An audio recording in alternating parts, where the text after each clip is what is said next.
Kirchhoffs anden lov, eller også kaldt maskelinjen eller spændingsloven, forklarer, hvordan spændingen opfører sig i et kredsløb. Loven siger, at spændingsforskel indsat med fortegn i et kredsløb er altid lige med 0. Det skal forklares på den måde, at den spændingsfald, der er i et kredsløb, er altid lige med den påtrykte spænding. Tager vi et eksempel på en figur her, så har jeg tegnet en pil her, hvilket viser, at vi går til spændingskilder i den rækkefølge her. Hvis vi starter med E2, så har vi en spændingskilde, hvor pilen peger opad. Den er i samme retning som min indtegnede pil. Det vil sige, at den er positiv. Så har vi E1.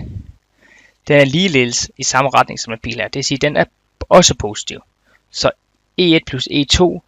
Så har vi her en U af 1, som er spændingsfald over modstand af 1. Den pil peger modsatning vej af den pil, jeg har tegnet her. Det vil sige, at det er minus U af 1. Så har vi en modstand mere her. Den peger også imod den her pil her, og derved er det minus U af 2. Derved har vi, at E1 plus E2 er lige med minus U af 1 minus U af 2.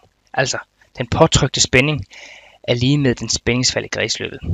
Denne pil, det er lige meget, hvordan du peger en pil her. Hvis du vender den om, vil du blot få de her i negativ, og dem her i positiv, hvilket skulle resultere i det samme. Hvis vi skriver formlen om, så får vi lige præcis, som jeg siger her, at det er den påtrykte spænding, som er lige med hele spændingsfeltet i kredsløbet. Tager vi på tallene ind i et eksempel her, så har vi her vores E1, som er 12 volt. Vi har en ukendt faktor i E2, og vi har her en spændingsfald på 10 volt og en spændingsfald på 17 volt. Her har vi igen den her formel, som vi så isolerer til den her formel her, vi kender med, at den påtrykte spænding er lige med spændingsfald. Så har vi her, vi kender den værdi, og derved skal vi have isoleret E2.